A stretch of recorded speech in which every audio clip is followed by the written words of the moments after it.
sa ilog ang sabi, kumendeng-kumendeng ang mga bibe. Ngunit ang may pakpak sa likod ay iisa, siyang leader na nagsabi ng kwak, kwak, kwak, kwak, kwak, kwak, kwak, kwak.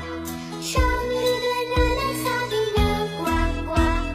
May tatlong bibe akong nakita, mataba, mapayat mga